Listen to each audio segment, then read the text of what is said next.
The Bureau of Meteorology has just updated the warning zone for Tropical Cyclone Fina. What does it now include?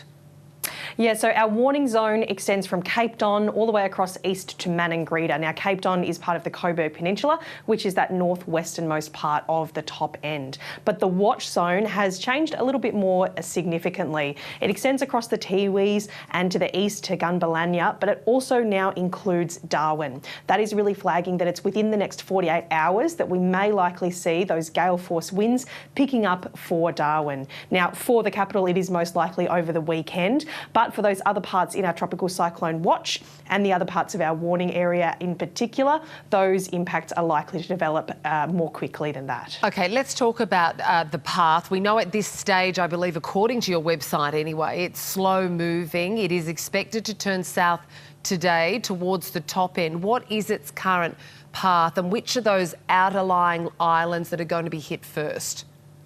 Yeah, so the system, still a Category 2 system, is sitting still over 400 k's to the northeast of Darwin. It is going to make that slow turn towards the south through today and then start moving towards the southwest. Now, at this point in time, our best estimate is that it will clip the Coburg Peninsula, so that northwesternmost part of the top end, through Saturday morning. As it draws closer during Friday, we're going to see the winds and rain really ramping up, but it's not likely to clip that peninsula, that marine park, until Saturday morning. From there, it is expected to move through the Van Diemen Gulf, which is the body of water between the top end and the Tiwi Islands. It may scrape or brush that southernmost coast of the Tiwi Islands, passing to the north of Darwin over the weekend. So at this point in time, we're not expecting a direct hit for Darwin, but as that cyclone moves across to the north of Darwin, we are expecting to see those impacts really increasing in intensity. OK, winds and rain, just how damaging and how fast do you expect the destructive wind gusts to be? Miriam. Yeah, well, the strongest winds, the most destructive wind gusts are always going to be tied close to the eye of the storm, the centre of that tropical cyclone. So for our tropical cyclone warning area, we may see those destructive wind gusts up to 155 kilometres an hour from as early as tomorrow. For the Darwin region, we're not expecting to see the strongest winds until probably from around the middle of the day Saturday out to the middle of the day Sunday. It's really that weekend period, particularly overnight Saturday into Sunday, that we're looking at those strongest winds. Depending on how close the system gets, we may see those destructive wind gusts in excess of 130 kilometres an hour across Darwin as well. We know that the tides might be higher than normal today for the Tiwis between Cape Hotham and Maningrida. What is your advice for those people in the outerlying islands?